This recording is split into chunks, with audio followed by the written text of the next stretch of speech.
Hi மக்களே, நம்ம சேனலில் ஃபஸ்ட் டைம் பார்க்குறீங்கன்னா சப்ஸ்கிரைப் பண்ணிவிட்டு பாருங்க, பெல் ஐக்கானை கிளிக் பண்ணுங்கள்.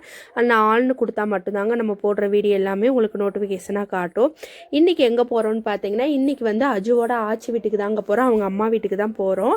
என்னன்னு பார்த்தீங்கன்னா, பயங்கரமான மழையாக இருந்துச்சுங்க. அதனால நாங்கள் 2 வாரம் போகவே இல்லை. ஓகே, இன்றைக்கி கூப்பிட்டு விட்டாங்கங்க. சரி, அதனால போனோம். என்ன ஆச்சி அம்மா எல்லாருமே வாங்க வாங்கன்னு கூப்பிட்டாங்க. எதுக்குன்னு பார்த்தா லாஸ்ட்டில் பார்த்தா கம்பளி வந்து கொடுக்கறதுக்காக புதுசாக வாங்கியிருந்தாங்க எங்களுக்காக. அதனால தாங்க கொடுக்கறதுக்காக கூப்பிட்ருந்தாங்க. இப்போ பார்த்தீங்கன்னா இது தாங்க அஜு அவங்க வீட்டுக்கு போகிற வழி, என்ட்ரன்ஸுங்க.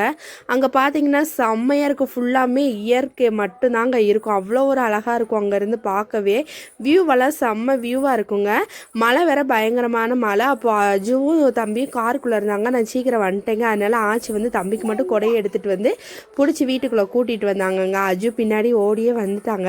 நாங்கள் போனோம்னா பார்த்தீங்கன்னா அடுப்படிக்கு தாங்க போவோம். ஏன்னு பார்த்தீங்கன்னா அங்கே கொஞ்சம் நேரம் குளிர் காயலாம் அப்படின்ட்டு போவாங்க. ஆச்சி வெந்நி போட்டுக்கிட்டு இருந்தாங்க.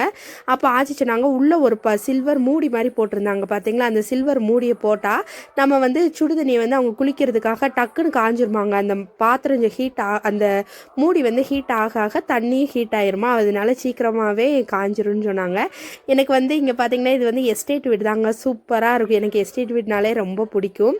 அந்த அடுப்புக்கிட்டேயே தான் நாங்கள் போனால் அந்த அடுப்பை விட்டு எந்திரிக்க மாட்டோங்க. சூப்பராக இருக்கும். அதனால் அந்த அடுப்புக்கிட்ட கொஞ்சம் நேரம் ஆச்சிக்கிட்ட பேசிக்கிட்டு அந்த அடுப்புக்கிட்டேயே தாங்க நின்றுக்கிட்டு இருந்தேன். அதுக்கப்புறம் எந்த கம்பளி வாங்கி புதுசாக கொடுத்தாங்கன்னா இந்த கம்பளி தாங்க. இந்த கம்பளி உங்களுக்கு பிடிச்சிச்சுன்னா கமெண்டில் சொல்லுங்கங்க. எனக்கு அந்த கம்பளி ரொம்பவே பிடிச்சிருந்துச்சுங்க. ஓகேங்க, தேங்க்யூ.